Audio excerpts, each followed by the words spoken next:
The Lance Yahuda making another video, and today's topic is basically just a short video about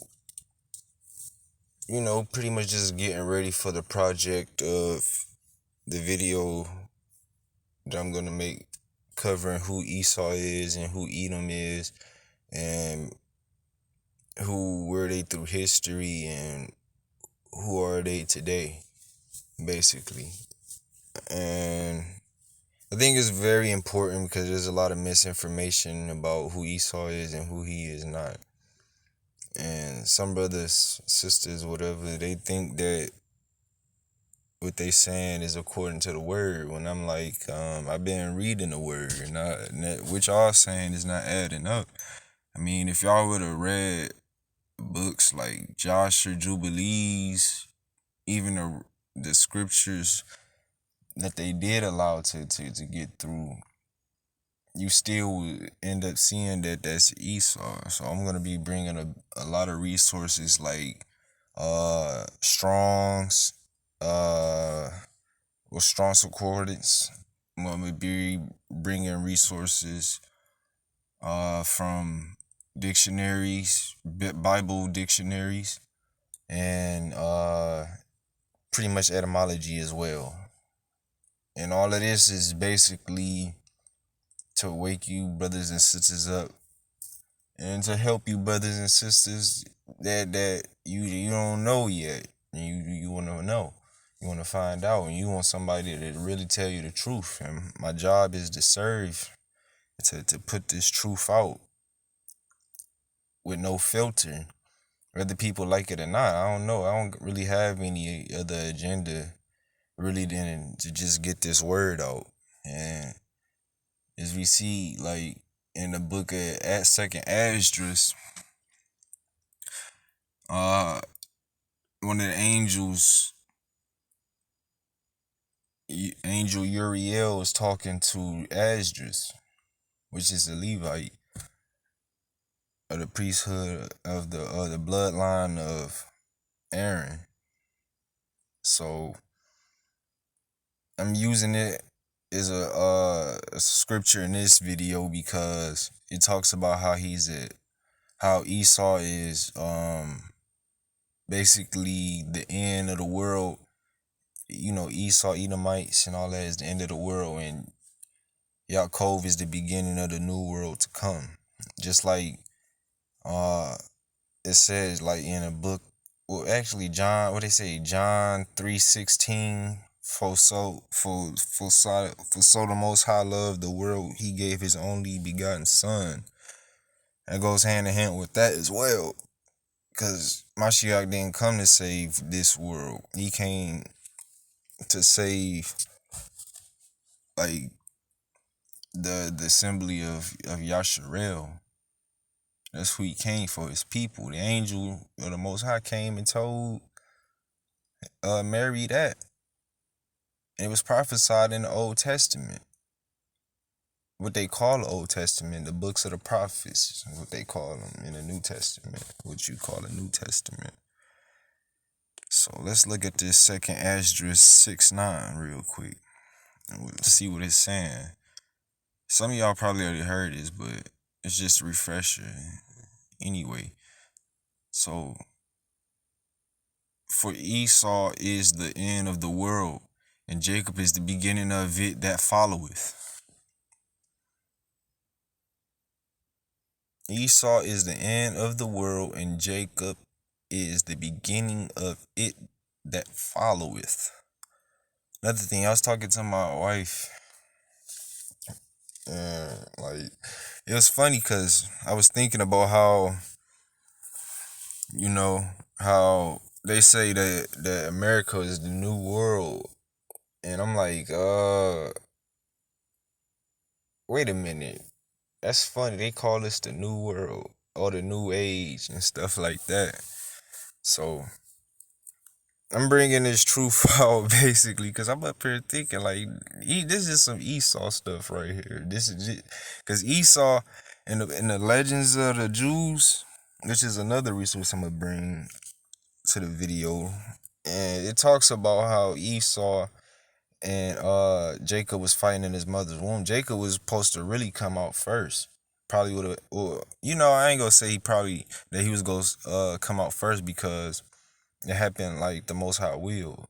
So anyway, uh again, Jacob was holding Esau's heel, and the real reason behind that, basically, they was fighting in a mother's womb, Rebecca's womb, and next thing you know, she was like walking past a temple erected towards idols, and Esau moved in the womb. Then uh she was walking past a synagogue, and Jacob moved, and certain differences like that.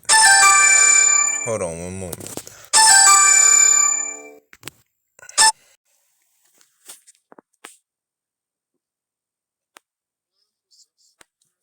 Hold on, I'm gonna be up there soon. I'm recording the video, okay?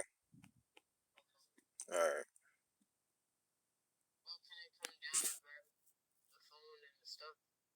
My phone? Yeah, you can. Go ahead. All right.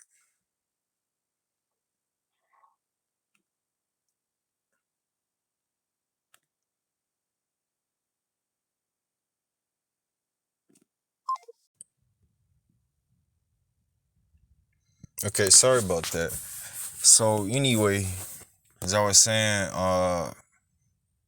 Rebecca was walking past the synagogue, and Jacob moved. And another thing that's interesting is Esau, in the Legend of the Jews, he had a serpent tattoo on him, like a serpent birthmark, I mean. And Yaakov, he had like some type of synagogue like mark on him. So going back to the womb, that's pretty interesting anyway. But going back to the womb part, where they was in the womb, which they still are in the womb, but going back a little bit, and they was fighting in the womb about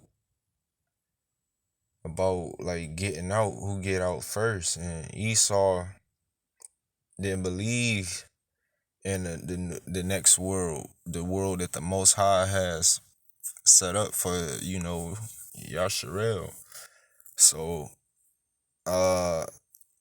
basically, Esau and Jacob was fighting in the mother's womb, and Esau was willing to kill Rebecca just to come out. So Jacob was like, you know what?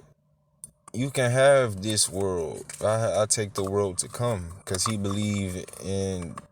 knows that there's two worlds, this one and that one to come.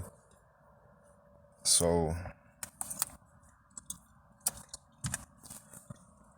as we continue to learn and see and read, we start to uncover these truths and these secrets that's pretty much here for us to read, but we have to read with discretion, because a lot of these books, like some of those Gnostic text, majority of them, they full of like misleading information. So we have to use our discretion, because there are some other books, and to be honest, I kind of stick to the ones that I can kind of like identify in the scriptures, or that go along with the scriptures. I still ask the Most High to, ask the Most High to give me more, like, discernment, and, more knowledge and wisdom, stuff like that. Like Dawid, and, and many of the prophets throughout the scriptures even tells us to ask for knowledge and wisdom in the Songs of Solomon. I mean, in the Psalms of David. I mean, so the video that I'm gonna make will be dropping. I would say sometime uh between the last week of December, because I have to take my time in getting it ready and making sure that I presented it right in an orderly fashion, so that those who are watching understand it. And I mean, this is very important. I'm not putting this information out to make nobody feel stupid or to say I know it everything, because I don't know it. I don't claim to know everything. I'm still learning just like you and anybody else who's seeking the truth. So I look forward to seeing comments, and if you like the video, go ahead and like the video. If you dislike the video, dislike the video. I mean, that's not up to me. At the end of the day, those who reject the truth reject Mashiach. Those who reject Mashiach reject the Father. And the truth is, Yasharel is melanated, and that Mashiach is melanated. The Most High, you seen Mashiach, you seen the Father. The Father is melanated, dark. And I mean, some of y'all probably never even read the Book of Enoch, but the Book of Enoch 2 talks about how the Most High's face is like burnt, like iron made to glow in the fire. Stuff like that. You can go check out my video, one of my first videos talking about how the parents of the Most High look. Because I think it's powerful, because a lot of our people suffer for low self-esteem and hating themselves. I mean, you can't enter the kingdom hating your brother and hating yourself like that. So I'm about to cut this short. I love y'all, and I love you, Most High, and bless this video, and bless those who are listening, and root them, strengthen them in the truth, knowledge, wisdom, and understanding. As always, all praise to the Most High.